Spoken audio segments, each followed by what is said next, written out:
was Marina Cheishvili. I thought who I was. I guess I'm a person who loves life after all. Probably the period when you want to do something for yourself has already ended for me. Perhaps by the time a person turns 50, they start thinking about what they are in this life, what they did, and what they will think about when they are on their deathbed, what they will recall before death. Что ты будешь думать на смертном одре, когда будешь умирать? Что тебе будет вспомнить? Да, дети. Of course, there are children. Well, I'm a mother. It may be cool, great, but I'd like to have something mine. Something personal, some contribution I made on my own. I guess it's my main occupation, which is having the opportunity to find a way to apply my skills.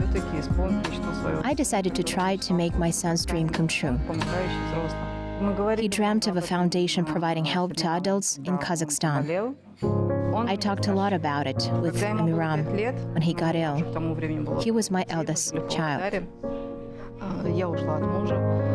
I had 3 children by the time Amiram turned 5. We lived in Pavlodar. I had left my husband and was having a hard time because I didn't have a job.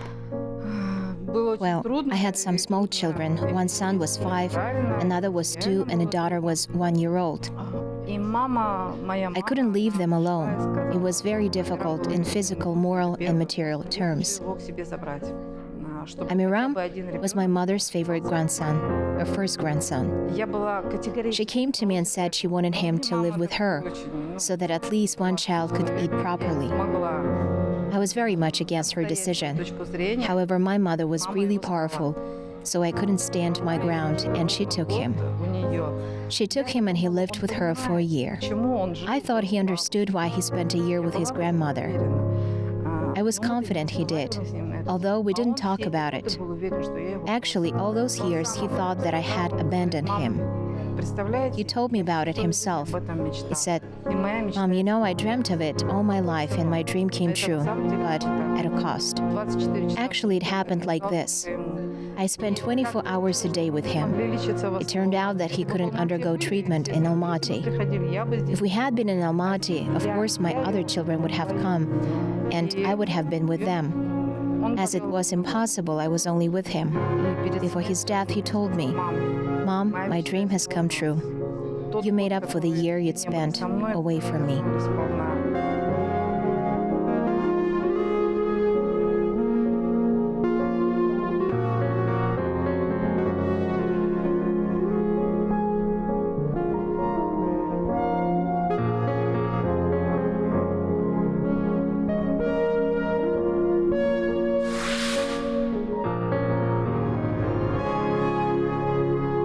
It was acute leukemia, blood cancer.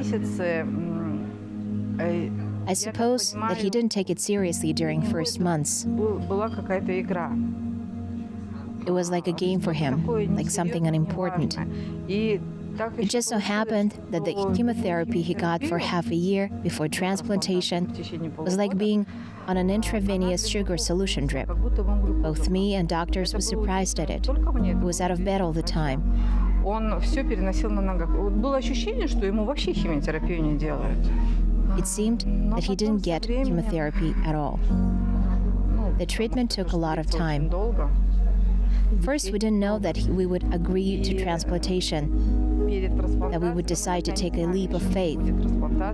His condition had already been critical because chemotherapy wasn't successful and didn't lead to remission. I think it was in late February when they told me that he was having 95% blasts and there was no chance for him. He'd live for 2-3 weeks at most. He had lumps in his neck and had difficulty speaking. I couldn't sleep at nights at all, since I was afraid he would suffocate at night. And when I woke up, my son would be dead. We decided to take the risk. We and doctors did decide to take the risk. When they called him, I was just sitting by his side. They told him that they hadn't transplanted bone marrow from a mother to her child before.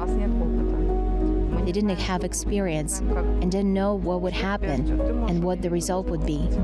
What awaits you? You may die before the transplant. You may die during it due to complications, or you may die after the transplant. Mainly, they prepared him that it wouldn't result in anything good. They needed his consent because he was of age. I understand I will die anyway. It doesn't matter if it happens before, after, or during the transplant. I'll die anyway. I just want to know if mom's cells settle. Will it be helpful? I mean, wouldn't it be useless? He asked.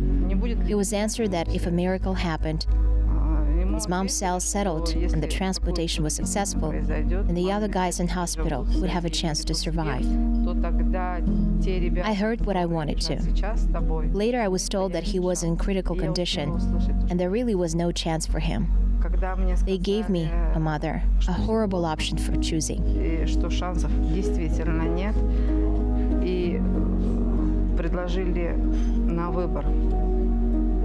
I was offered either to agree or not to intubation, which was mechanical lung ventilation.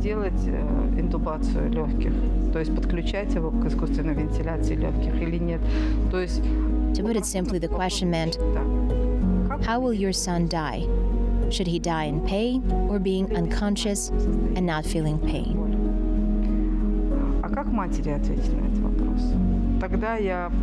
How can a mother answer a question like that? I told the doctor that I didn't know. Okay, we're going to do preparation now, and you have half an hour to think about it, he said. Probably you'll never see him again. That half an hour was the most important half an hour in my life. Before the doctor came up to me, Amirka opened his eyes, looked at me and said, "Mom, I love you so much. I don't know how I would manage without you."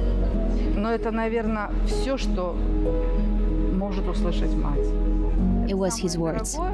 Probably it was all a mother could hear. It was the most precious thing for me.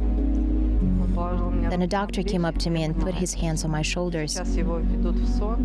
I realized it was the end, and they were going to put him to sleep. If I'm not mistaken, he was alive for a day. At some point, I said to the nurses who were there that I'll go out for a while. I needed a change of scenery because it was hard to spend 3 days in the intensive care unit. I went to the staff room and didn't notice how I fell asleep. I just came in, sat down, and probably just passed out because I hadn't slept for 3 days being too worried. Actually, at that moment, I clearly understood that my son would die. I woke up because someone was shaking me vigorously.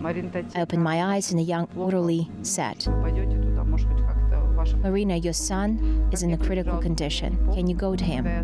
Probably being with you will help him." I don't remember rushing there, but when I entered, I saw in the reflection of the window glass that they were resuscitating my son. I realized it was the end.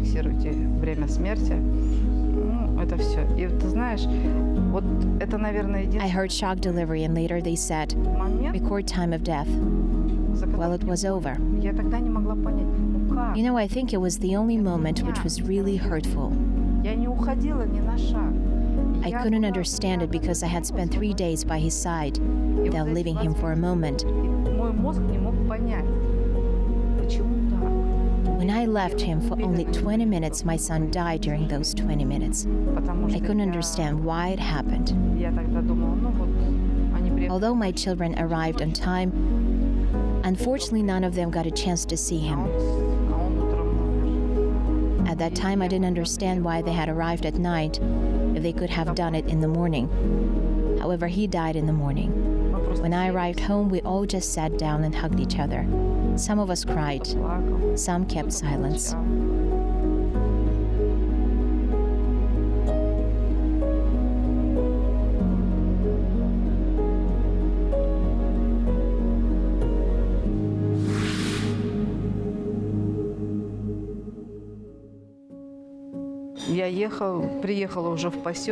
I arrived in the village.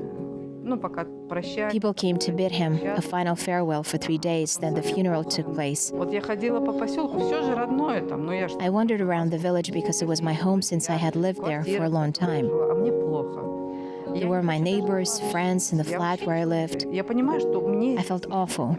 I didn't even want to go to the cemetery. было ощущение, I didn't want anything at all and realized that I couldn't live there. душа рвалась I felt devastated and it seemed I would die at that moment. Я посадила детей. I desired to return to Nur Sultan, although I didn't understand what for. I gathered my children at the table in the evening and explained them what was going on with me and how I felt. I asked them to let me go to the capital. I'm enormously grateful to my children for understanding. They said, "Of course, Mom." I happily bought a ticket and at the moment received a message saying Marina would like to offer you to be a social worker in our clinic.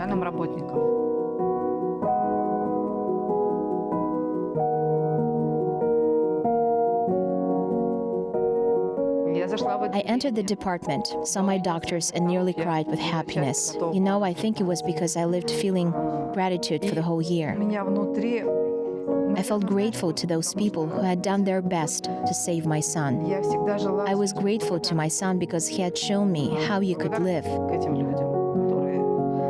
He showed how a person could live with dignity and how to accept death with dignity. За то, что он мне показал, как можно жить. I think when I was a social worker, there were very few things I didn't do. Достойно нести свою жизнь и как достойно можно принять эту смерть. Когда я была соцработником, мне кажется, I organized concerts and excursions for my patients, talked to them, and played games with them. экскурсии для своих пациентов. I asked people to help the patients, and they bought paint Для них. and number kits for my patients so that they could paint. Моим пациентам покупали картины. They were bought needlework equipment, and they gathered in my office to do it. Ходили, покупали. Они там у меня в кабинете собирались. Это было потрясающе. Вот It was great. 5 лет The 5 years I worked there were incredible. они просто необыкновенные. Я проводила I ran sessions for people who had lost their relatives. I want to expand them because их масштаб I understand that almost no one thinks about these people or remembers them. категорию людей. As a result, they remain on their own grieving deeply, И which is very hard. никто не вспоминает. As for the transplant, I understand that if Amiram hadn't undergone it, it wouldn't have been our story. Если бы не сделали трансплантацию, The knowledge of the fact that we participated in it makes me proud. что мы Thanks to Amiram's case, transplants from mother, father, or siblings are performed now. They're called haploidentical transplants, and donors need to be only a 50% match to the Это recipient. называется гаплоидентичные трансплантации, когда донор совместим на 50%. Они сейчас проходят. Когда я уже работала соцработником, When I worked as a social worker, I came to patients who had undergone a transplant and arrived to have an examination. которые They met me in the corridor, hugged me, and said, "Aunt Marina, I'm alive now thanks to your son." я бы сейчас. How can a mother not be proud when she hears that? Ну как может мать не гордиться в этот момент? Фонд Amiram, его цель – это оказание поддержки пациентам старше 18 лет с заболеванием крови. Пока выбраны The aim of Amiram Foundation is to support patients over the age of 18 who suffer from blood diseases. крови, я что-то понимаю. Но для меня это Now only nosology has been selected because I have some knowledge of blood diseases. рекомендации давать. Обращайтесь, Yes, I'm knowledgeable about it and can give some advice and recommendations. когда мы можем открывать. Adults turn to us, and if possible, we start collecting money to get some medicine, which hasn't been available in Kazakhstan yet. Сейчас я занимаюсь. However, I think I concentrate more on giving advice. Каждый день мне звонят. Every day, I get calls and people ask what they should do and similar questions. Какие-то такие, знаешь, я не психолог.